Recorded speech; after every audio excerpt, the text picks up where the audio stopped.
Hello, welcome to Cashcroft TV. My name is Kalen Ashcroft. Thanks for watching another video on our leaders.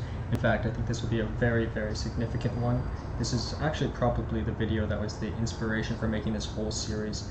It came to me in a dream. I had a dream that Benjamin Franklin came to me and said, for your next series, do something more modern. And I was actually wearing this shirt for the Benjamin Franklin video, so it's very significant to me, and particularly of the modern leaders, I think this video will at least probably be the most controversial, not because that which I'm going to say, but because these are inherently very controversial people. But nonetheless, I want to open up with this quote by Plutarch, who's probably my favorite writer of all time. "I don't need a friend who changes when I change and nods when I nod. My shadow does that much better." So basically, you might dislike these people and you might be very vocal about it, but I think it's important to, even more so important, to learn more about the people that you disagree with or dislike. So without further ado, we will begin with Donald J. Trump. So Donald J. Trump is the 45th and current president of the United States. He's the presidential candidate for the Republican Party for previously the 2016 election and coming into the 2020 election, which is about to come about very soon. So in a couple of weeks, perhaps he might not even still be the leader. And formerly, prior to becoming the president, he was a billionaire in the real estate industry, and he was also a very prominent television personality. He was born on June 14th, 1946, which I think is significant because, well, firstly, he's 7 years older than Xi Jinping, which is pretty close, but the point is he's 1 day earlier in the year. And I know a lot of people think there's no truth in horoscopes or such, but I think it is an important parallel to draw between these two people, because I do think there is certain common traits amongst people depending on when you're born. Particularly if you're born in the winter, one might act like such, or summer, one might act like such. So he was born at Jamaica Hospital in the borough of Queens, New York. That's why our first image over here in the top right is an image of New York, where he's from and spent much of his life. His father, Frederick Christ Trump, was born in Bronx. He was a real estate developer of German immigrant parents. As I'll allude to later, he actually hid much of his German heritage, especially during the time of World War II. His mother was Donald Trump's mother was a Scottish-born housewife named Mary Ann MacLeod, later Mary Trump. He grew up in a upper middle class neighborhood called Jamaica Estates, but despite being born in a upper middle class neighborhood, I think they were one of the more wealthy families in that neighborhood. So it's, I think, not to take too much of a tangent too early, but I think it's not necessarily one's aggregate wealth, but one's relative wealth that sort of determines how they act. You might be born in a poor community, but you're the richest person in the community, or you might be born in a richer community, but you're the poorest person in the community, and you'd have very different effects. He originally attended Q4 School, which is a private co-ed preparatory school, and it's all from pre-kindergarten to 12, however he didn't spend his whole academic career there. At 7th grade, he moved to the New York Military Academy in Cornwall, which is also a co-ed preparatory boarding school, and it's actually one of the oldest military preparatory schools in all of America. So perhaps at this point he was starting to get interested in politics, but at this time there isn't much said about him expressing his interest in American politics. In 1964, he actually originally enrolled in Fordham University, which is located in New York. It's a private university. He enrolled when he was 18 years old, which is pretty standard. However, he transferred to the Wharton School at the University of Pennsylvania, where he later received a BS in economics in 1968.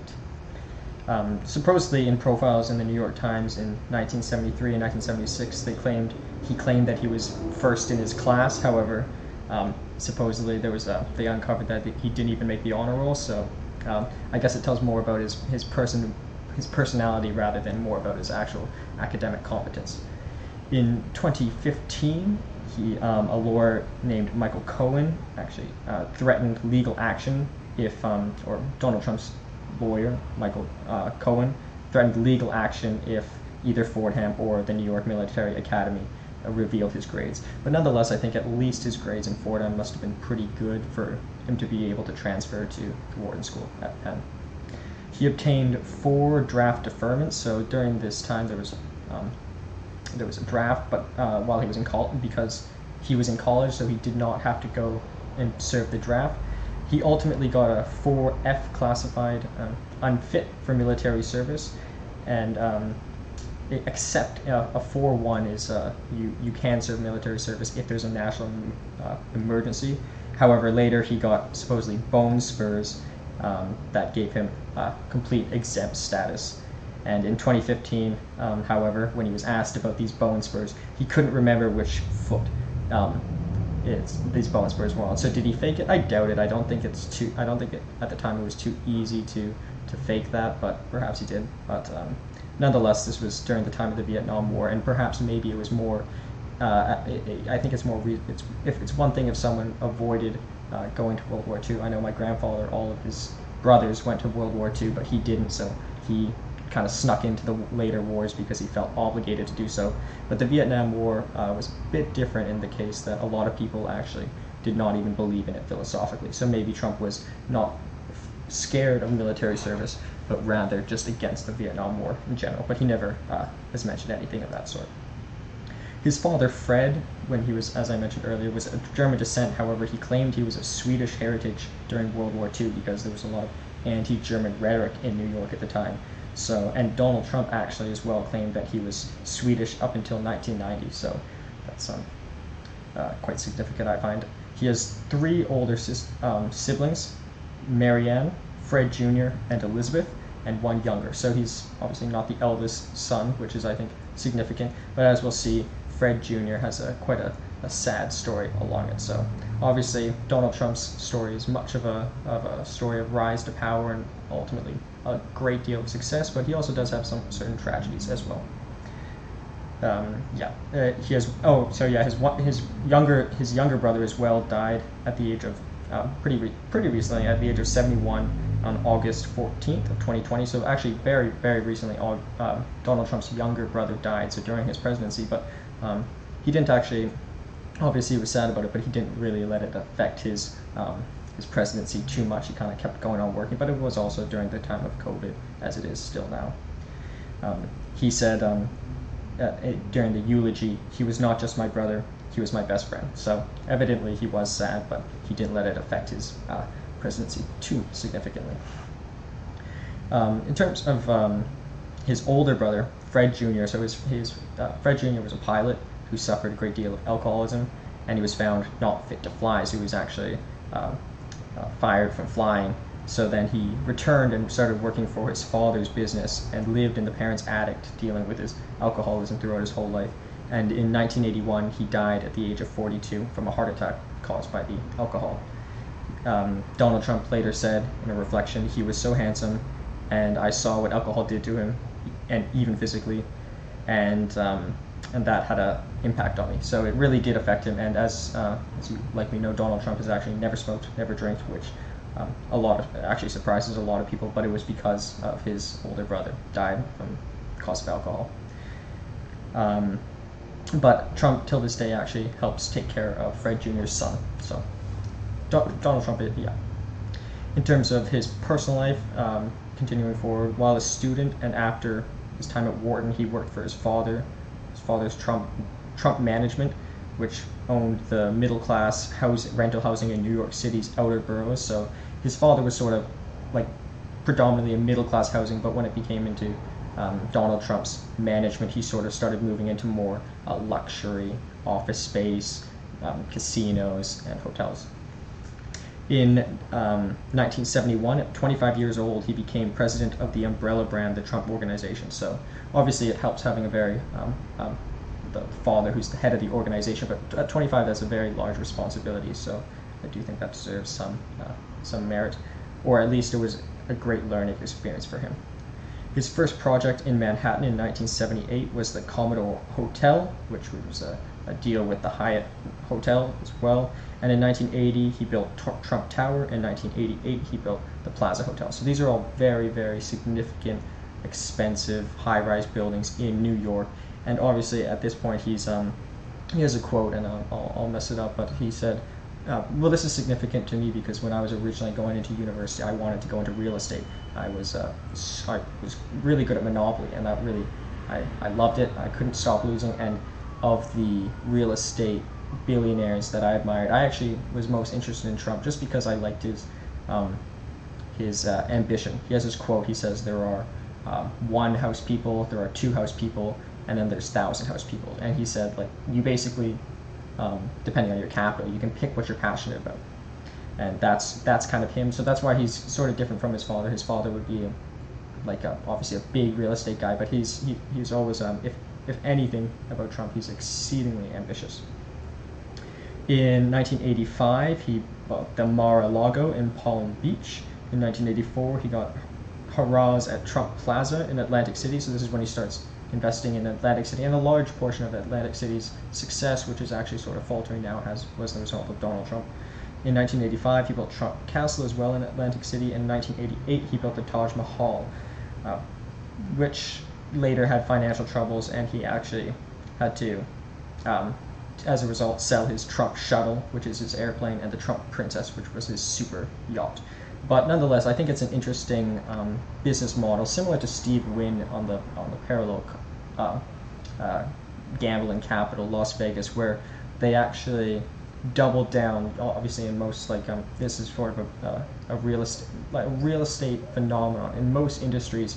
If you build, if you're selling chocolate bars and you sell another chocolate bar, you will probably cannibalize your own sale because there's only a certain size of the market, and if you're selling Kit Kats and then you start selling, peanut butter cups, you're going to sell less Kit Kats. But real estate, it's actually more synergistic. So by buying more hotels in Atlantic City, he actually created more value for each of the hotels. So that's sort of a phenomenon that I find fascinating about the real estate industry. And the same thing happened with Steve Wynn, how Steve Wynn has so many hotels and casinos in Las Vegas.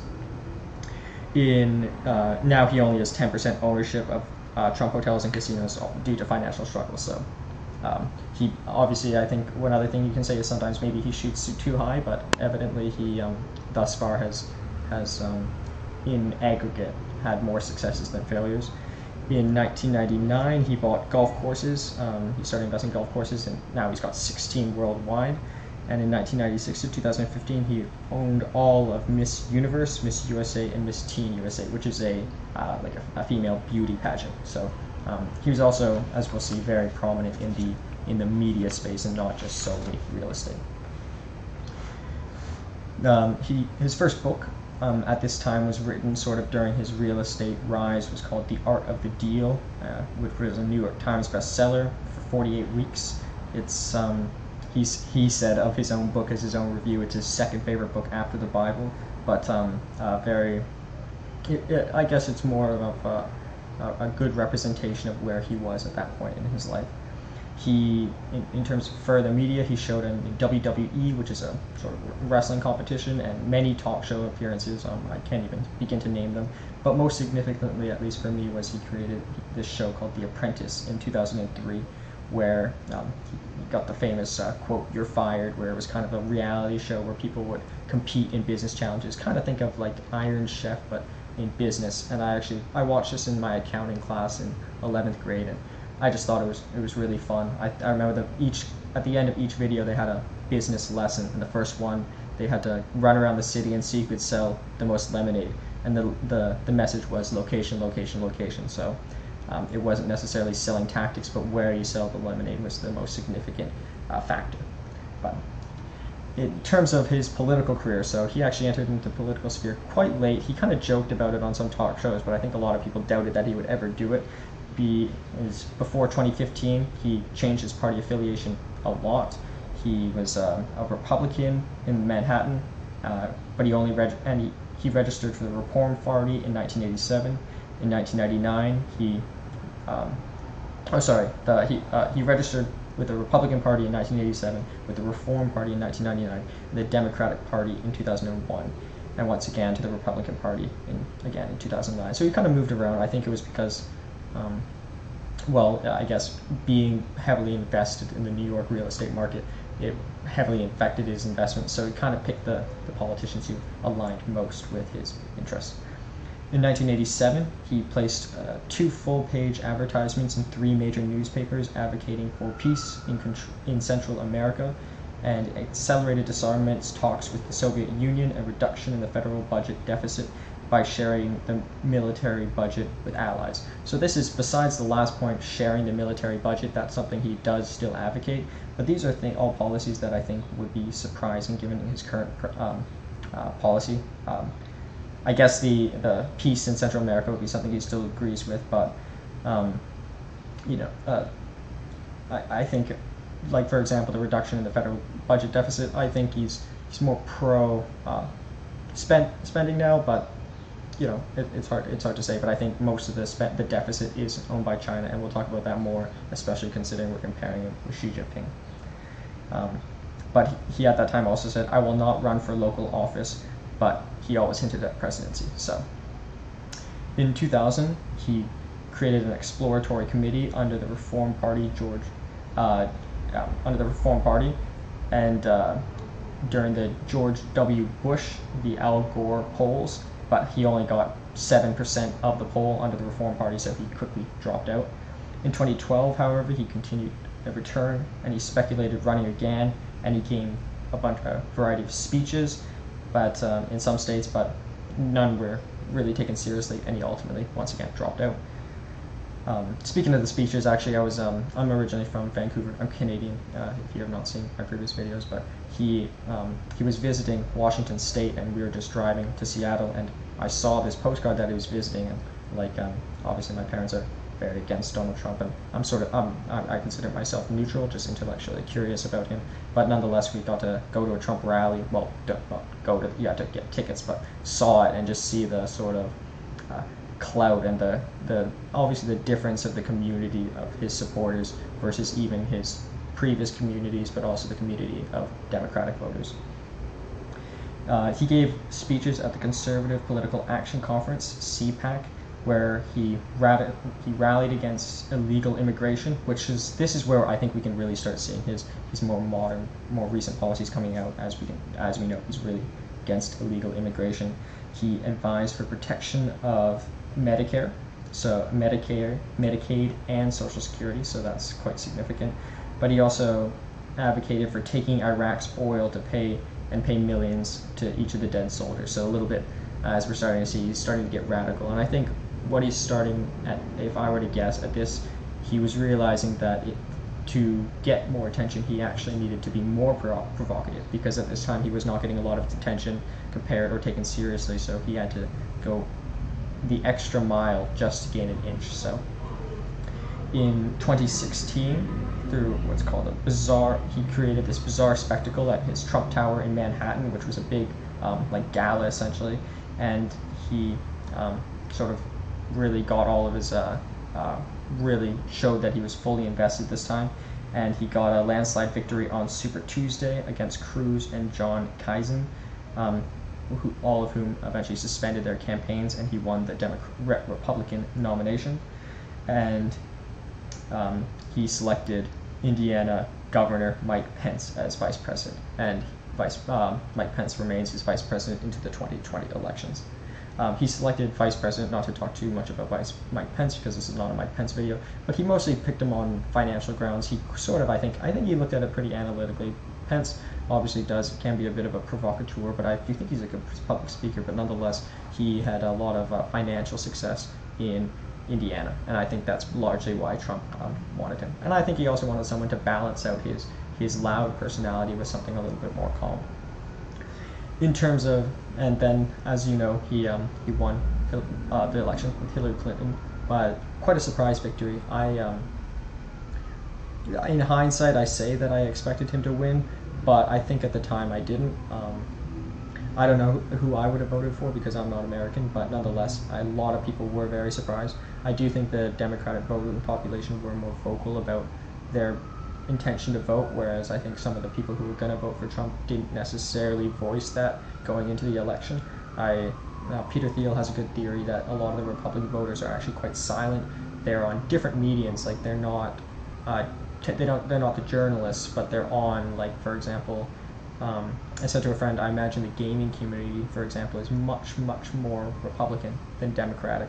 I think like certain medians, like YouTube, for example, as a median, tends to be more conservative than the average population. It also tends to be more male, but these are all just aggregate statistics.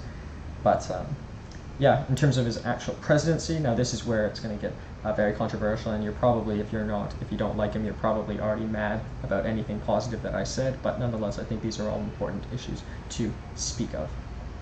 So one of the earliest issues were the scandals with the collusions with the Russians.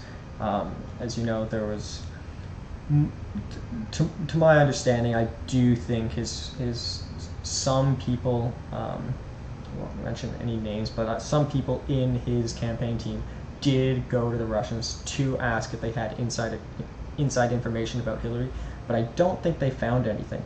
That's sort of my conclusion there. But then were the Russians meddling with some of the elections? They said there were fake Facebook accounts. Perhaps, but to what extent could that actually sway the election? It's hard to say. I think the courts found it correct that there isn't really strong enough hold to really impeach him on those grounds. There were also the Stormy Daniels issues. Stormy Daniels, if you're not familiar, she was actually a porn star, but she's also a somewhat prominent actor. If you've seen 40-Year-Old Virgin, she's the girl at the very end and throughout the movie that almost gets with the Steve Carell at the end. So, but nonetheless, he apparently paid Stormy Daniels to have sex, and that almost got him impeached as well. In his first week, he had 6 executive orders, which is a lot. First one was to repeal Obamacare. However, that is still an ongoing process and still hasn't quite happened. 2, withdrawal from the Trans-Pacific Partnership, the TPP. That's a little bit unfortunate as a Canadian. I think he's moving more towards nationalism, which is unfortunate. Less free trade, which is unfortunate. And him as a business person, I find, if you know anything about my philosophy, I'm purely a globalist. I think that the more unions between nations, I'm pro-EU, I'm pro-NAFTA, pretty much all international organizations, UN. But nonetheless, he would withdraw from the Trans-Pacific Partnership. Reinstatement of the Mexico City policy, which would block federal funding for private abortion support. That's obviously a very difficult issue, and obviously you'll have your own point on that. But I think, if someone really needs an abortion, I think they should get the federal funding. But it shouldn't be glorified. Like, you shouldn't try to get an abortion, but if you have to, you have to. So. He also unlocking the Keystone XL and Dakota Access Pipeline. Keystone XL is a very significant pipeline for me as a Canadian, and all pipelines in general, because Canada does have a large oil supply, and we do need to export it. Obviously, there's the global warming impacts, but the oil's got to be used at one point, and oil prices, I think, theoretically should drop because there's too much oil. Like, the Saudi OPEC is literally artificially keeping the price high. If they opened up and just let all the oil flow out, the oil prices would just drop, and shale oil in Canada, it wouldn't be economically feasible. But nonetheless, for me, it's a difficult issue because there's a lot of First Nations land that this would go through, and my dad does a lot of work with that, and it might create some short-term jobs, but I don't think it's really benefiting their communities. So also reinforce border security. As you know, one of the big parts of his campaign was to build a wall. Obviously, Canada, the U.S. border, is the longest undefended border in the world, and I think even the United States wouldn't do it, but if they put a wall, I think that would lead to more antagonization. So I think just building the wall with Mexico, you might get a few less illegal immigrants, but you're hinting at creating an enemy. So I don't think I wouldn't do it. Not only that, it's a huge cost. They say he's going to get Mexico to pay it, but that's even going to further antagonize the country. So I think it's unfortunate. In terms of finances, he's made a lot of tax cuts. In through the Job Act of 2017, which permanently cut corporate tax by 21%. So that's very significant. It's a lot of political science professors are under the contention that he won't have the Wall Street bet this year. I think they do favor the political tax cuts, but the argument that they pose is that although they like the tax cuts, they don't like the volatility that his presidency brings, which I understand. But most recently, he after he got better from COVID, he named Regeneron Pharmaceuticals because they provided him some therapeutic services. Eli Lilly, Pfizer, Johnson & Johnson. So he explicitly named stocks, and this is not something I've ever seen a president or prime minister or world leader do. So what this does is, I bought the stocks, and if he says if he gets elected as president, he will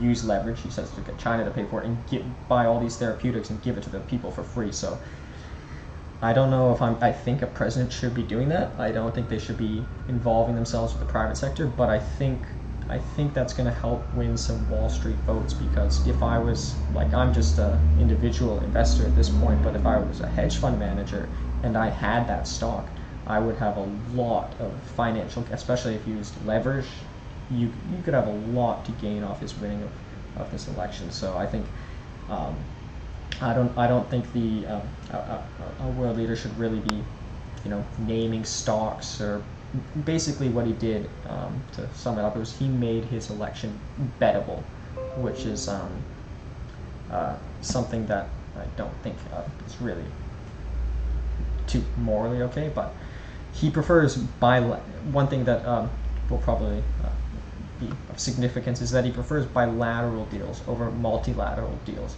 So that's why he's pulling out of NAFTA.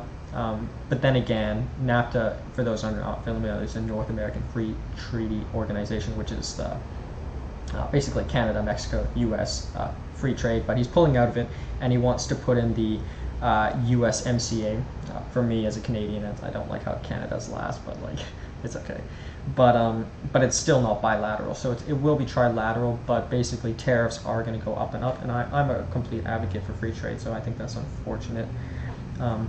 He left the Paris Accord, which was quite significant, because the Paris Accord was created by the United Nations to keep greenhouse gas emissions down to a certain level by a certain date, and they pulled out. His argument was that he pulled out because the other countries were not following it anyways. But I don't think just because someone else is doing wrong gives you the right to do the wrong as well. But nonetheless, I think it would have been nice if he stayed in it, or hopefully renegotiate something new.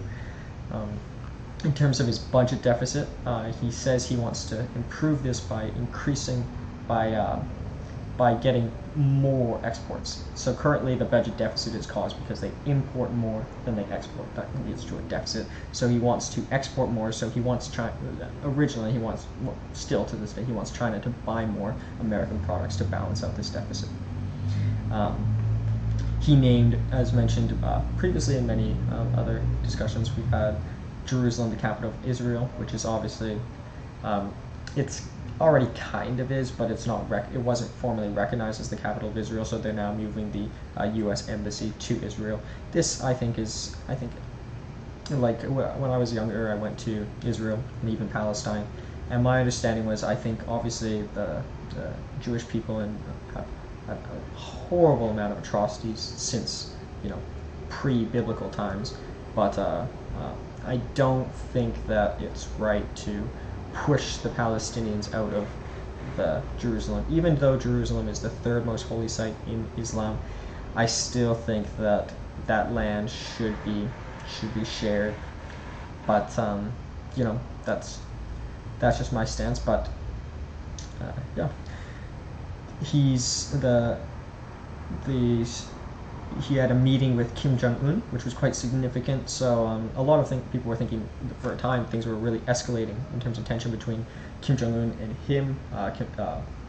North Korea was sending missiles at China for a bit, but Donald Trump actually met with him, and supposedly it was actually quite amicable. I think it was quite a positive interaction. So I think that's actually a good sign, but at the same time, I think as the leader of the United States, or in effect the leader of the largest democracy, should be denouncing that which Kim Jong-un is doing. I think he's really depriving his citizens. So he aims for better relations with Russia. So things are starting to deteriorate as they're renegotiating the START deal, where there are currently limitations on the building of nuclear weapons, which actually might fall out as a result of Pompeo, U.S. Secretary of State, and Lavrov, the Foreign Affairs Minister of Russia. So that might fall out, but I think that's just because the two are fighting. But generally, I think their relations have been quite positive, and I think actually some of the criticisms are that he's too kind to Putin. He's been tough on Xi Jinping, particularly with trade. They've been having a trade war even till this day. But also during the virus, he has explicitly said that he blames China and he wants China to pay for it. So I'll talk about this more in the comparison. And he has put 194 judges in place, and maybe one more if he gets Amy Coney Barrett in. And he criticized the Obama and Biden for not putting in so many judges, which I think is interesting, because I think he said it's an obligation of a president to fill up all the judicial roles. That's, I guess, a question of democracy, which you yourself can decide. He, in terms of COVID, he said testing, because he claims that the rates of COVID are inflated because the United States tests more. So he's not a very big fan of testing, but he believes the cure will come from Pfizer and Johnson & Johnson. And he's also, as mentioned earlier, pro the therapeutic companies such as Regeneron Pharmaceuticals, Eli Lilly. I like Gilead as well. I don't know, if you're an investor yourself, you can buy them. You don't have to buy them.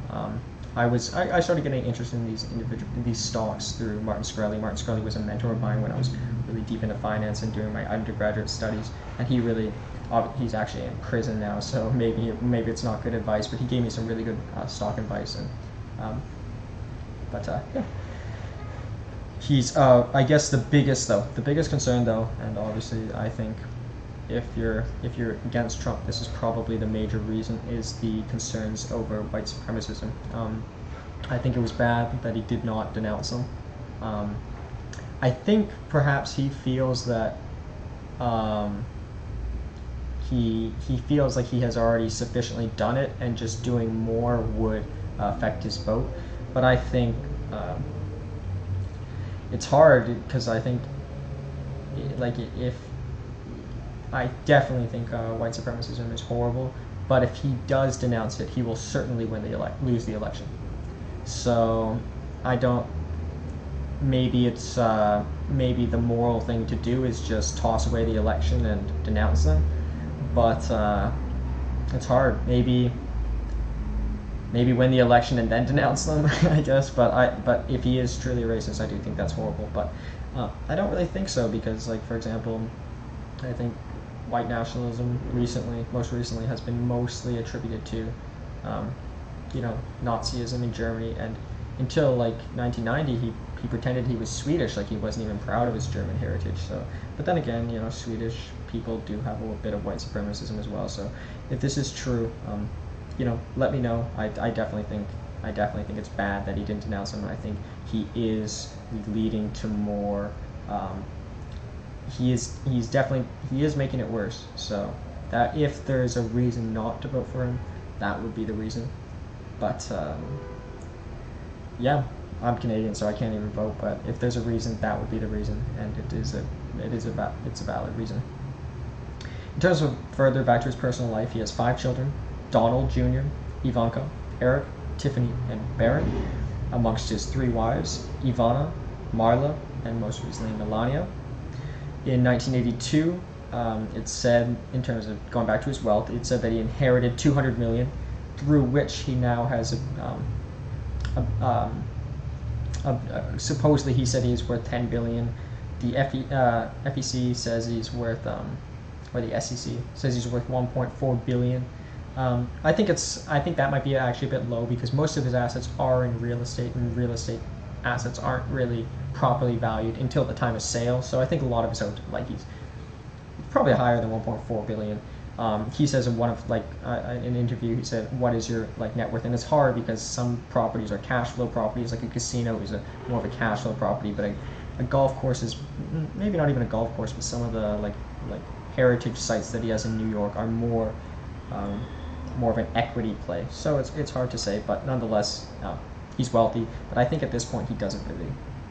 I think he's more concerned with other things besides wealth. I think after the first billion, it's not too like, well, it would just be an ego thing. But I think, like, for example, even Michael Bloomberg is a very, very rich guy, probably richer, but I do think he's probably, or he tried running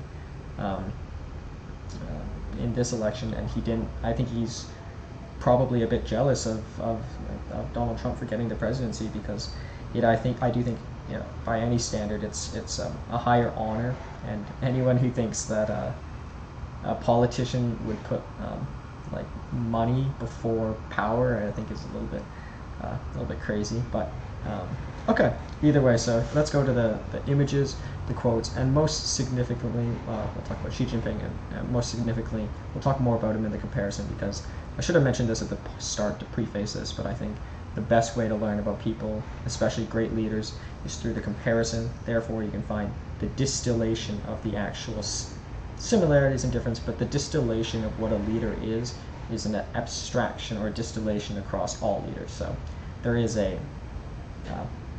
are some common traits, and I think it's a really great comparison for this video. So nonetheless, in the top right, we have the flag of New York. Down here we have the New York Military Academy, which he attended, one of the oldest in the country. Down here we have Fordham University, here University of Pennsylvania, where I am currently studying, and also Benjamin Franklin Found, which, as I said, Benjamin Franklin came to me in a dream, telling me to make this series, and in effect this video, which I know will be very controversial. And down here is the elephant, which represents the Republican Party. For those who don't know, the donkey is the symbol of the Democratic Party. Originally, supposedly the story goes that the Republican Party were insulting the Democrats by calling them donkeys, but the Democrats just said, okay, they just rolled with it and kept it. So I guess that's one way to handle criticism. Statistics about the country, and we can compare it now. Population 328.2 million. Population of China 1.383 billion. So, like, China has 1 billion more people. It has 1 billion and like 70 million people more. So it's just way, way bigger. But the United States GDP is a bit bigger, 20 trillion versus 13 trillion. Area is actually very close between the two countries. It's 9.8 million kilometers square in the United States and 9.6 million kilometers square. So very, very actually similar in terms of size. And the two respective capitals are Washington, D.C. and Beijing. And as for the quotes, I know you probably already read them if you're looking at, if you're watching this on video, but if you haven't, if you're just listening to this, I'll read it out. As long as you're going to be thinking anyway, think big. So that is, I think, the summation of what Donald Trump is. Like he's not a one-house guy, he's a many house guy. He said he would never go for state-level government or city-level government. He wanted to go the whole 9 yards to presidency. Together we will make America strong again, we will make wealth again, we will make America proud again, we will make America safe again, and yes, together we will make America great again. Thank you, God bless you, and God bless America. So that's probably his most famous quote, make America great again. MAGA was his original slogan for his 2016 election. One of the key problems today is that politics is such a disgrace. Good people don't go into government. And I think, obviously, he's doing this to criticize the incumbents and his political adversaries, but I do think this is true. I always said this growing up, is that I was always interested in going to politics, and I still am. But I said this to my father, that, well, because obviously you don't want to pay politicians too much, but a lot of smart people don't go into politics because, firstly, you get a lot of hate. The pay is less. And, you put yourself at risk. Like, some have been shot. John F. Kennedy was shot. Lincoln was shot. So you put yourself at risk. So, and I think obviously there are many things wrong with Donald Trump and many bad things that he's done and probably will still do. But I do think it's nice to see. I think it's inspiring to see him moving away from the private sector and taking on the bigger challenges of the world in the public sector. Money was never a big motivation for me, except as a way to keep score. The real excitement is playing the game. So like I said, like once you're a billionaire, it doesn't really matter. Like it's more of an ego thing, like 1 billion versus 10 billion than actual like spending, because you can't possibly spend that much money. But and that I think that's why I think close off with this last quote and connect it all together. When you do something you love, it does not work. If you do what you love and never give up, you will be tremendously successful. So this he gave to a speech at the Boy Scouts of America, and I actually thought it was a very inspiring speech. And basically, it's that right now his net worth supposedly is down 31% since he became president. But say what you want about this individual, he does love his work. I think he's having an absolute blast. I think he's having fun. That's something inspiring to see in a world leader. A lot of the other world leaders that we've covered obviously might be doing better things or maybe even a better job, but they're certainly not having as much fun. He's laughing, he's tweeting, he's having a ride out there, and I know he also had fun in his career in the private sector. So if anything, the biggest takeaway from him is, if you love what you do, you'll never work a day. And yeah, we'll talk about him in the comparison. So Xi Jinping. So Xi Jinping was born on June 15th, 1953. As mentioned, that's 1 day after Donald Trump, 1 day and 7 years after.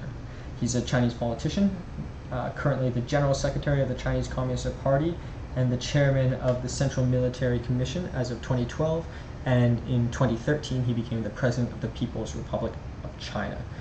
Most significantly, in 2018, he abolished presidential terms, so he's actually the paramount leader of China indefinitely. So Donald Trump, even if he wins the next election, he has max 4 years. Xi Jinping, not only is he 7 years younger, there's no sign of him leaving, so we'll definitely be seeing more of this individual. He is the second son of Xi Sang-sun and his wife Qi Xin.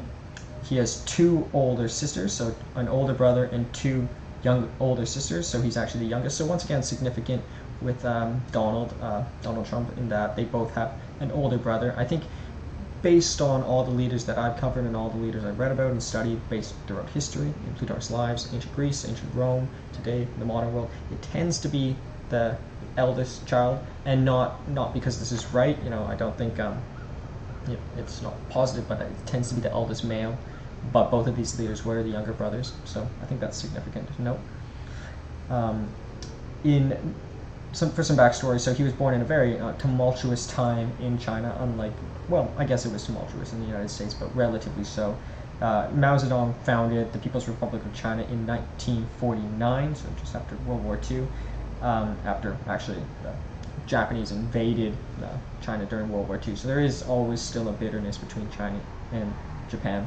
But his father held multiple posts under the Mao Zedong government, most significantly party propaganda chief, vice premier, and vice chairperson of the National People's Congress. His father was born in Fubing County in Shanxi, and his Xi Jinping's patrilineal lineage follows back to Dengzhou, which is in Henan, which is Henan is like an older region of China, so it's been China's been around for a very, very long time, pre-180, like very, very old, thousands of years old. But it was actually significant because it was an agricultural region. So most significantly, they actually grew tobacco in this region. So he went to Beijing number 25 school in the 1960s, and he made friends with the future advisor and vice premier Liu He from Beijing school number 101. So I think he's as we'll see, I think he's a very he does have a certain friendly side that he does let some people see, but I think was more prominent in his younger life. In 1963, at only 10 years old, however, his father was purged from the party and forced to work in a factory in Luoyang, Henan. So actually kind of back to his heritage, but he got expelled from the party, which is very unfortunate, not only for Xi Jinping's father, but Xi Jinping as well, because the repercussions fell on him as well. In May 1966, when he was 13 years old, the school was cut short from Mao's Cultural Revolution, which Mao's Cultural Revolution was designed to purge capitalism, to preserve the communism in the country, and schools were stopped and students were asked to criticize their teachers, and a lot of the Xi family home was actually ransacked by students. And actually, most notably, and to draw first parallel to Donald Trump besides the birth date, his sister was, while the house was being ransacked, she was so stressed she killed herself, and Xi Jinping actually helped her kill herself. I think not because he wanted her dead, but just because he felt so bad for her. So the first parallel, and we'll talk about this more in the comparison, but both have a sibling an oldest sibling who, in effect, took their own life through so much stress. So obviously he's had immense power, but he did not fall short of his fair share of hardship. Later, at the age of 15, his father was sent to prison. Just to go back, the reason why his father was expelled from the party, and they were considered like upper class, prince-like is the term often translated to. So they were sort of targeting the previous powerful leaders and just cracking down, as you might see if you study any communist revolution. His mother was forced to denounce the father, and she was even paraded around a bunch of spectators as part of the revolution. So that's kind of sad to see. So firstly, your father is sent away to prison, and your mother is forced to denounce her father, walk around in public. Your sister killed herself. It's very, very tough upbringing. Not only that, he was sent to work in Liangjie village in Shaanxi alone, because obviously his father was gone and his mother was obviously very preoccupied. Because it was the result of this 1969 policy called the Down to the Countryside movement, where 17 children of privileged heritage were sent to the countryside to essentially work. Originally, he worked as a party secretary and lived in a cave, so very difficult situation. He ran away to Beijing, but he was actually caught as a deserter, so he was sent to a work camp where he was digging ditches. So just like try to imagine what he was thinking at this point. I doubt. Surprisingly, I think he at this time did have intentions to become ultimate paramount leader of China, but I think it would have seemed like quite a far cry at this point in his life. In 1971, he was rejected 7 times to join the Communist Youth League. So it's kind of, I almost find it ironic that his father was sent to pray from prison and expelled from the party, yet nonetheless, he tries 8 times. On the 8th time, he succeeded to join this Communist Party. So it's almost like, I don't know of a good term for this, but like kissing the hand that slapped you down, or kissing the hand that disrespected your family. But nonetheless, I think it's because he had political ambitions and he knew that this was the way he had to do it. In 1972, he was allowed to reunite with his father by a union with the premier Zhu Enlai. So things started to improve, at least through respect for the privileged individuals. And in 1973 to 1974, he applied to the Communist Party on his 10th attempt. So just a message in terms of failures. He failed 7 times in the Youth League and failed 9 times in the actual Communist Party. So this is an individual who really, really wanted to succeed and didn't take no for an answer, even if they had expelled his father and done such heinous crimes to his family. In 1975 to 1979, from 22 years old to 26 years old, he studied chemical engineering at Tsinghua University. Tsinghua University is generally considered the top university in the country. Also, Peking University is really good. That's where Mao Zedong went. However, he went through the worker, peasant, soldier, student program, which was actually for poorer children, even though he came from privileged heritage. He was a poor student coming from work camps, but he did not get on into the school through an academic path. So he actually, well, I don't even know if he fully finished his high school, but nonetheless he got in through this special program, which obviously was a very big help in his career, going to the best university in China. Later, Mao would put in an entrance exam for the universities, which still such a system like it exists till this day. But as it was a very at this time, 15% of the curriculum was dedicated solely to Marxism, Leninism, and Mao's Zedong thought. So although he's studying chemical engineering, it was very politically oriented. And 5% was actually dedicated to farm work, as helping out the Liberation Army. So a little bit, 20% of the time, he was only studying chemical engineering for 80% of the time. But nonetheless, I think I think he's a very smart individual, because one analysis I saw of the Chinese Communist Party is that it is like a technocracy, in that there's 1 million people in the party alone. So just rising to the top, you kind of have to be smart.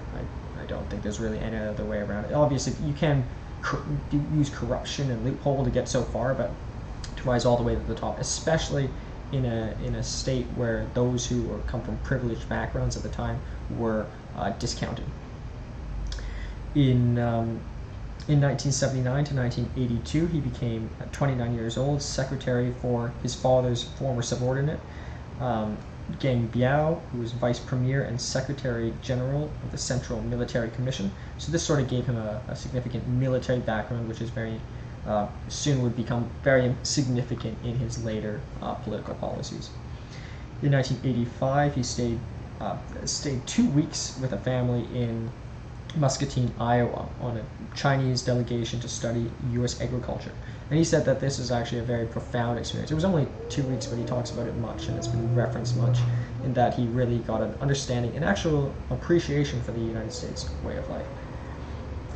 In 1982, he went to Zhending County in Hebei, which is closer to the coast. He spent much of his actual political success on the coastal regions, obviously, and then he went towards Shanghai and ultimately Beijing. But he was born in Beijing, and I think, why did he go to these regions? I think he just wanted to find the path of least resistance. He, in terms of, I guess, to summarize briefly, and then we'll go into more detail, in 1982, he was, to 1985, he was in Hebei province. 1985 to 2002, Fujian province. 2002 to 2007, he was in Zhejiang. In 1997, he was elected an alternate member of the 15th Central Committee of the CPC, the Communist Party of China. But he actually received the lowest amount of votes of all 150 members. So this is because, as mentioned, he was considered the term is translated to princeling. It's that he became from prince-like heritage, with his father coming from power. And this was actually quite shunned upon. So it's interesting that this individual rose to the very top. I'll talk about this more in the comparison, but in the case of both Trump and Xi, their fathers were both a gift and a curse.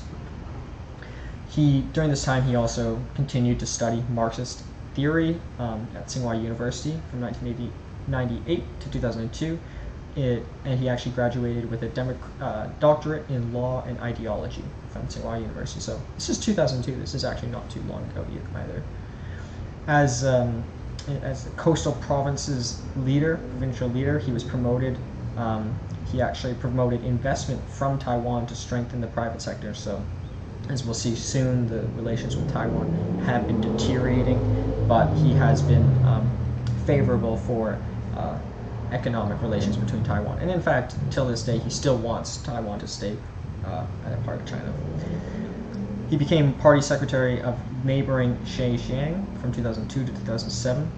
He replaced, after the dismissal of the party secretary Cheng Liangyu, briefly in 2007, and served as party secretary in Shanghai. So really moving into Shanghai is bigger than Beijing, but Beijing is the capital.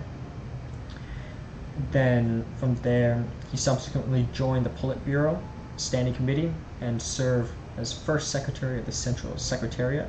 And at 2008, at 55 years old, Chairman Hu Jintao designated Xi as presumed successor and paramount leader. And through this, so basically he was chosen to be the next president of the People's Republic of China. And through this, prior to engaging the role, he became vice president of the People's Republic of China and vice chairman of the Central Military Commission, which he did, he had military background as well. And in 2012, he became general secretary of the CCP, the Communist Party of China, and chairman of the Central Military Commission. So, yeah, and 1 year later, in 2013, he became president. During his presidency, a lot of very significant things have happened, and very much more will happen. But do note that he only did come into power in 2013, which actually was prior to Donald Trump.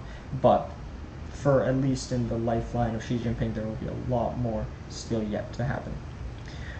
In 2016, he gained the title Leadership Corps, which pretty much gave him absolute control over the CCC party. Actually, not all presidents of China have received this. Only 4 have done so, including Mao Zedong, Deng Xiaoping, Jiang Zemin, and him himself, Xi Jinping. So already he sort of outpassed his predecessor 3 years in. And as mentioned earlier, in 2008, probably his most significant step was abolishing the presidential term limits, giving him the power to rule indefinitely. He has received criticism for being a dictator for this reason, and if there is a definition, well, yeah, kind of. If you have an indefinite term of leadership, I suppose that would be a dictator. But that doesn't necessarily mean he's a horrible leader, but we'll talk about his actual policies very soon. He was the first CCCP General Secretary born after the establishment of the People's Republic of China. That's why we can see a bit of a divergence in his philosophies and those of his predecessors. He's a little bit more for free trade. He's more pro for the private sector. We've now seen billionaires coming out of China, such as Jack Ma of the Alibaba. He's cracked down on discipline as his anti-corruption campaign, and even members of the Politburo Standing Committee have been expelled and removed from their positions. Just a little anecdote I heard from one of my friends in China. There was once this little girl at a restaurant with a member of the Communist Party of China, and when she was going to the bathroom, he strangled her, intending to sexually assault her. And the father tried to sue the member of the Chinese Communist Party of China, but the other guy went to prison, the father went to prison. So just to kind of elucidate the power members of the Communist Party of China have, and the power that Xi Jinping has as an indefinite leader is magnitudes higher. In terms of foreign policy, he's been more assertive with his relationship with Japan, pardon me. That has always been a long-standing conflict, and particularly the Philippines. I wrote a research paper with a friend of mine from the Philippines about the South China Sea. It's hard, especially if you watch the discussion on Duterte, China is such a more powerful country that it's almost impossible for the Philippines to assert their claim over the South China Sea. The Chinese government is so powerful, they're literally building islands in the South China Sea to show that it's their land. And one of the defenses of Duterte, despite a lot of the atrocities that he's done, is that he needs to be strong in the face of such a powerful nation. I think the only way really for the South China Sea to stay at least neutral, if not through the ownership of the Philippines, is through international intervention. But the private sector has grown. There are now billionaires such as Jack Ma. Interestingly enough, if you want to buy shares in Chinese companies, it's actually impossible for non-Chinese citizens or foreigners to own Chinese stocks. You actually buy shares of a shell company and in effect own a share of a Chinese company. But my question in the finance class was, should this affect the discount rate? And yes, it does, but it's already accounted for in the risk. But nonetheless, the private sector is growing very quickly in China. But for example, Huawei and Alibaba, they are still heavily controlled by the Chinese government. He has what's called the Belt and Road Initiative, where he's investing in nearly 70 countries in Africa and Eurasia, predominantly in infrastructure. I think this is quite significant because this is not something that the United States is really doing. Some countries in the European Union are doing, but it's significant for a power such as China to be really investing heavily in these countries, and they could be poised to make a huge amount of financial gains through being one of the first to do so. He's the fifth generation of leadership. It's considered he is the fifth generation of leadership. The leadership of the PRC can be divided into like 5 distinct categories, and his categorization of leadership can be defined by centralization of institutional power. For example, the newly formed CCP National Security Commission, which of course he's the chairman of, and he's slowly accumulating more and more powers. There is censorship on the internet. One quick anecdote was there was a Winnie the Pooh. He was walking with Obama, and he was represented as Winnie the Pooh, and Obama was represented as Tigger, and in 2013, and it was censored and wasn't allowed.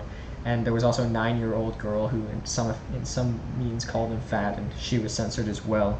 And then most recently, in 2018, there was a movie called Christopher Robin's, which is about the owner or the best friend of Winnie the Pooh, and that movie was banned in China. I think it's funny because I think Winnie the Pooh's the main character, so I don't think that's really an insult. Like, the movie's called Winnie the Pooh. I think it's better to be I think it would have been more insulting to be called Tigger than Winnie the Pooh. But even though I might like Tigger better, but Winnie the Pooh's the main character, so I think it was I'd be flattered if I was called Winnie the Pooh, but nonetheless. His political thoughts have been written to the party and state constitution, so he's really having a not only long-lasting impact during his own governancy, but even in the coming generations. If anyone wants to undo what he's done, they're actually going to have to make constitutional reforms. Obviously, censorship. There's been mass surveillance. It's probably true that there's just visiting most sites require a VPN if you've ever been to China. It's very, very censored, and there's the criticism that he might be a dictator. Probably so. I guess probably the most significant recent events are the sovereignty of Hong Kong and Taiwan. Both these regions are quite upset with the amount of force that China is putting on them, and most of my Chinese friends, but this is obviously a sample bias because most of my Chinese friends are, spend a lot of time in Canada, the US, Europe, so they're probably less pro-CCP. So most of my friends are pro Hong Kong sovereignty and pro-Taiwan sovereignty. But I was speaking to the Canadian ambassador to China, Dominic Barton, who was formerly the global managing director of McKinsey, which is the CEO of McKinsey and Company, probably the top consulting company in the world. But nonetheless, I asked him what he thought about this, and it's almost like you can't even voice out against it. As the representative of Canada, you can't voice out against it. But I guess maybe what I concluded from the discussion was that I think it would be nice if the Taiwan, China, and Hong Kong could stay together. The problem is not can they, it's should they. The problem, I think, just China's not treating them like proper citizens, and I think the issue should not. I think they should have the threat of leaving, but just like the EU, I'd like it if the EU stays together. I think, as I think the world eventually should all just come together as one great country, and every step to separate it is a step in the wrong direction. But I can completely see why they might want to leave, and maybe in the short run, and probably in the short run, it's a good idea to leave. I guess one of the other biggest issues, maybe actually the biggest issue, is the Uyghur Muslims in Western China. There's essentially they're putting them in re-educational camps. There's about 1 million Muslims in these re-educational camps, and it's essentially a cultural genocide. That's why we see parallels, as we discussed in the Modi video, or Modi discussion, that the Hindu people are poorly treating the Muslims. The same thing is happening in China, and even the same thing is happening in Israel. So I think I think there needs to be more government intervention to protect Muslims across all these regions. But who's going to do it? Well, it's not the United States, because evidently it's not top on their agenda. So it's just difficult. But well, it's not difficult. This is 1 million people in a concentration camp. I think something has to be done. And I would say if there's something wrong about his presidency or his dictatorship, is the treatment of Muslims in Western China. But yeah, in terms of going back, but I guess briefly talk about COVID. COVID did come from the Wuhan province in China. The United States is explicitly asking for China to take blame of it, but I actually think they addressed it quite well. They did a complete lockdown and just cracked it down, and it's actually the COVID cases, as I'm speaking now, could change very much, so that could be very quickly discredited. But I think that they've actually I think handled it quite well for a country of that size and that density. So in terms of his personal life, in the early 1980s, he married Qi Linglang, who was the daughter of China's ambassador to the UK. However, they divorced after 1 year. Apparently they were fighting every single day, but nonetheless, it's kind of evident that he I don't know how else to put this, but he's attracted to girls with clout, because her father was significant. It wasn't it was a girl of higher standing. In 1987, at 34 years old, he married a Chinese folk singer, Peng Lingyuan, who was their friends introduced them together. So it was kind of I think quite a romantic match. He was intellectually curious in her music. She was actually a household, quite a famous name at the time, and at this time he was a nobody. So I think one of the reasons why their relationship was so successful was that she invested in him early, before he had achieved the great success that he ultimately did. However, growing up, they frequently spent a lot of time apart, because they both had their own pretty significant personal careers. However, after he became president, she became one of the most prominent, or probably the most prominent first lady in Chinese history, or PRC, People's Republic of Chinese history. And for example, when Michelle Obama came in 2014, she hosted an event together, and she's actually quite vocal because, well, ironically, she's vocal because she's a singer. But I think it's nice to see, especially in a country that historically has favored men. They had the one-child policy, which has incentivized men or boy children to be kept, and female children to be not kept. So I think it's nice to see a prominent first lady. And similarly, they only have one daughter named Xi Mingzhe. She went to Harvard, graduated in 2015. However, she used a fake name because, at that time her father was the president of China. So she used a fake name. She studied psychology and English, but I think that would just be quite an interesting classmate. I wonder how well she hid it. I wonder if she told anyone, but that's nice. But it's also significant that he wanted his daughter to be Western educated, because obviously he probably had a big say in where his daughter studied, and maybe that was rubbed off from his experience in Iowa, or maybe he just wanted to give her the best education possible, that being a global one. But nonetheless, I think it's nice to see that they have one daughter and truly do love the daughter. So they have a significant home called on Jade Spring Hill. It's in Beijing. It's actually run by the military commission, so it's like heavily fortified. You couldn't even get close. But in 2012, Bloomberg reported that his family members had substantial business interests, but no evidence was that Xi Jinping was actually helping his family members, so no fault there. However, he blocked the Bloomberg website in China regardless, even though they didn't really say anything negative. But nonetheless, it was insulting his family, even though not insulting him. So maybe that's still a good trait.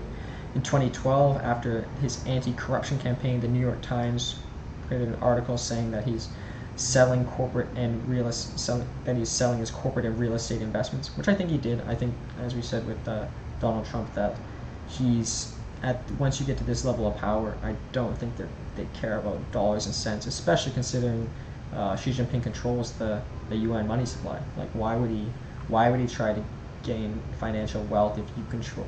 He could print more money cause deflation and decrease everyone else's wealth. And there's a good joke, I can't remember who said it recently, but there's two ways to build the tallest building in town. You can either build the tallest building or cut down all the taller buildings. So basically, I don't think, since these two individuals have so much power, and probably they have no real desire to attain further wealth. Many officials in the Politburo of the CCP have been found in the Panama Papers, which was a big scandal, including Xi Jinping's brother-in-law, who supposedly had 2 shell corporations. But I think these are like nitty-gritty things, and I think if these are the things you criticize Xi Jinping on, you're probably missing the point. I don't think his wealth is the biggest concern. It's probably the treatment of those in Taiwan, Hong Kong, and the Uyghur Muslims. I think those are probably the bigger concerns, or indefinite leadership. But financial, like brother-in-law, shell corporations, I think that's kind of low blown. But nonetheless. His wife, Peng, says he's very down-to-earth and hardworking. She says, "I never felt like there's some leader in the house. In all my eyes, he's just my husband." So I think that's, I'll talk about this more in the comparison, but he's actually very, despite his exceptional ambition, just constantly trying to rise throughout the party and ultimately successfully doing so, he's actually quite quiet, and he's actually more of an intellectual. He's got doctorate in law, top university, Tsinghua, chemical engineering. I think he's very intellectually curious, and that's one of the reasons why he rose so quickly. He's actually quite a quiet individual too. He also, more personal things, he loves many US movies, his favorites being Saving Private Ryan, The Departed, and The Godfather. He also even watched Game of Thrones, obviously a condensed version because he's a very, very busy person. And I think he does, and like Donald Trump, I do think, despite both of their faults, they do certainly work very, very hard and very, very long hours. He, I guess we'll go to the quote. We'll go to the quotes. My last point was one of the quotes. Actually, images first. So, obviously, the flag of China. I already went through the population statistics, but if you only just started to listen to this part, population 1.393 billion, 1,070 million people more than the United States. But the GDP, 13.61 trillion, is about 7 trillion less. So about less than 50%, but like 40% less. Area 9.579 kilometers squared. Just slightly smaller than the United States, but I guess around 200,000 kilometers squared, so not much smaller. Capital, Beijing.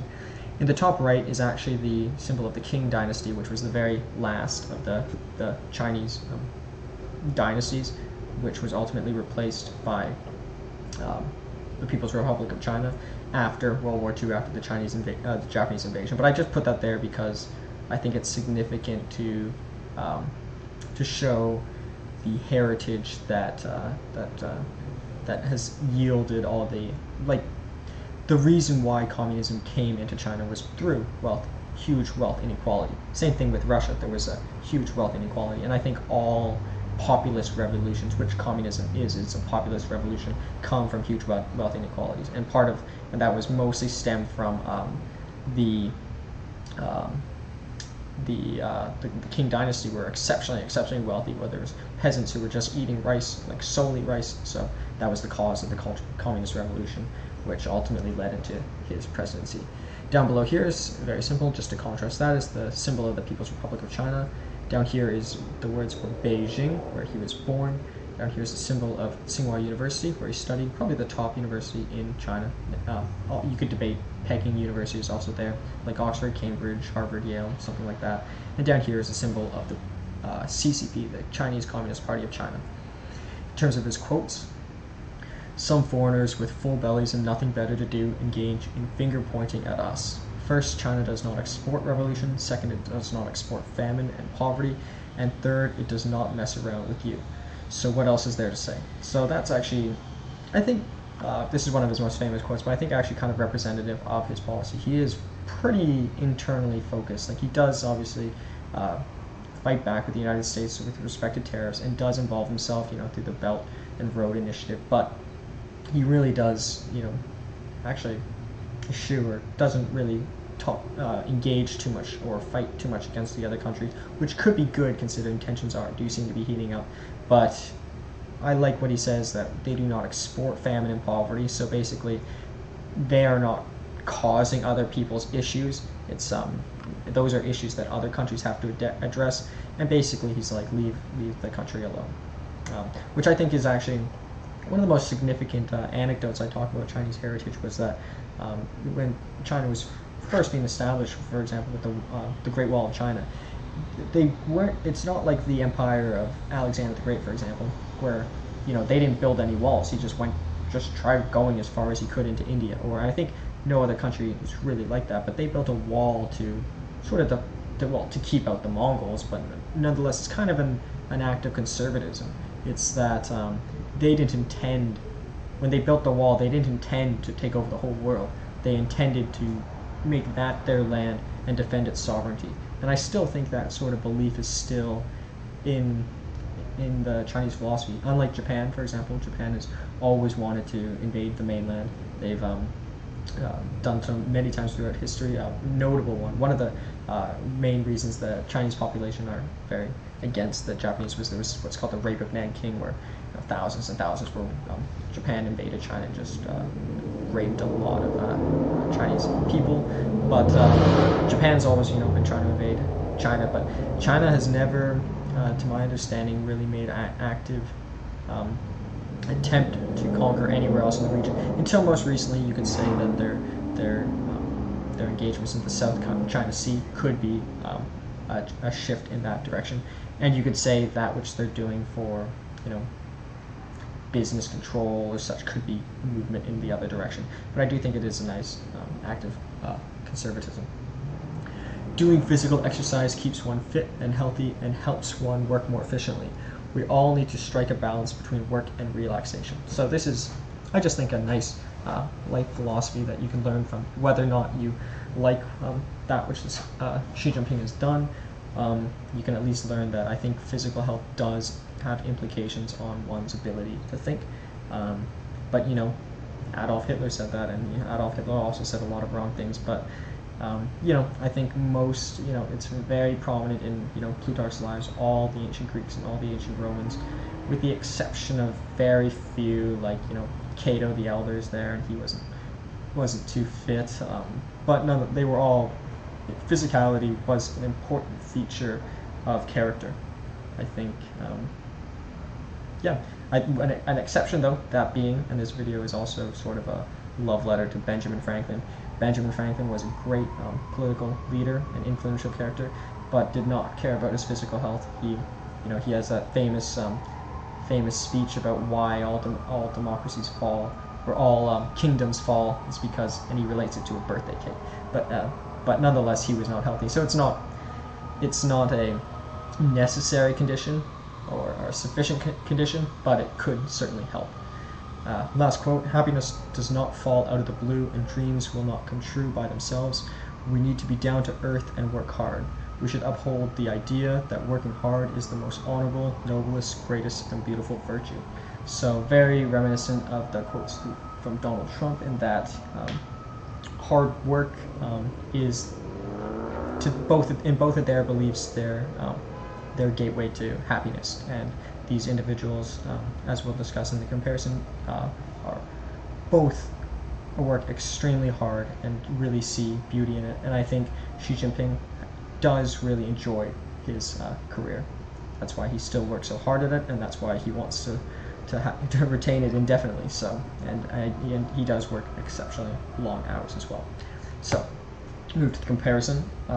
So both of their fathers were probably a gift and a curse. Like I said before, they both, on Donald Trump's side, his father was very wealthy, but it led to him getting a lot of criticism from a lot of people for being rich, which has hurt him. He's seen as an outsider, out of tune with the population.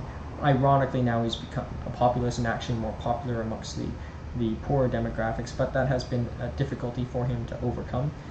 But it's also been an advantage, a big gift. It allowed him to be successful in the business, the financial sector, or the private sector. Whereas Xi Jinping as well, his father was very significant in the in the Chinese government under Mao Zedong, but then he was got the least votes of all 151 members because of that heritage, and he was also seen as someone who was out of tune with the people, especially in a country that was practicing communism, although less so today. They both had siblings who, committed suicide. In case of Trump, it wasn't exactly suicide, but the extent he abused alcohol was almost leading towards it.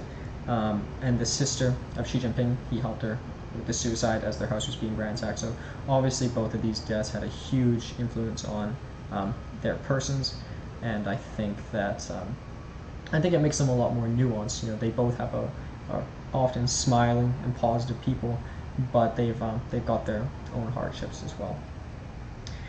But in terms of differences, Donald Trump was a purely business in his pre-political career.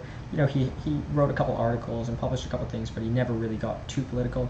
Whereas Xi Jinping was politics from day one. He applied to the Youth Party 7 times and the Communist Party 10 times, or failed 7 times for the Youth Party and failed 9 times for the Communist Party. So Xi Jinping, I think, knew that he wanted to be president of China very, very early, or was committed to that, whereas Donald Trump sort of only switched over quite a bit later. They're both independent thinkers. I think that, Xi Jinping has his unique ideas put into the constitutions in China. I think that he has his own philosophy, we call it, and very different from many of the other contemporaries, and very different even from his predecessors, and obviously very independent thinker. And I think it's significant that the idea generation does come from the top. Same thing with Donald Trump. Even the Republican Party, a lot of them disagree with him. Now he's got more support than before, but many very much disagree with him. So both of them are very independent thinkers.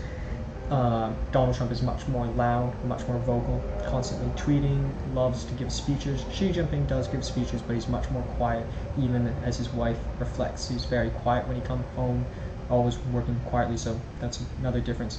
But I guess to conclude, their biggest similarity is that they both really love what they do. So you might not love them, you might despise them, you might hate what they do, but they love what they do. So that's the main takeaway, and I think the best distillation is if you want to be a world leader, you gotta love it. And yeah, I'll just close off with this last presentation. Firstly, I wanted to do a picture of the world because I think this is a very significant video because it's going to be controversial, and these are the 2 largest countries in the world as of today. And I wanted to get a picture of the globe, and I kept looking, and one was focused on North America, one was focused on China, Asia, whatever. So I took one I found a picture from the North Pole. I think that's significant in that it's just a matter of perspective. I was having a discussion with some of my friends from Nepal, and they were saying, I was saying, why do we have such a clockwise bias? And that's perhaps because the Northern Hemisphere, sort of led the scientific revolution at that time. So, but looking at the world, flipping the solar system upside down, it's counterclockwise. So it's just a matter of perspective. And there's the Chinese worldview and there's the United States worldview, and that's just where I want to stay open. And then very last quote here to close it off: "If what you have done yesterday still looks big to you, you haven't done much today," by Mikhail Gorbachev. Mikhail Gorbachev, I saw him do a speech when I was very young in high school, and he inspired me probably more than anyone until that time, in that he was the leader of the Soviet Union and oversaw the dismantling of it. And I saw that as a sign that one can put peace and the globalization more important than one's own individual pursuits and one's own nation. So that's someone who really inspires me, and if you hate both of these leaders, or even if you love them too, I hope that you would appreciate Mikhail Gorbachev. And this last quote, what it means to me is just a sign to work hard. If you have what you've done yesterday still looks big, you haven't done much today. So I guess if you watch this and you enjoyed it, perhaps think of something hard you can do that'll make yesterday look easy. So thank you so much for watching, really appreciate it, and yeah, hope you continue to support.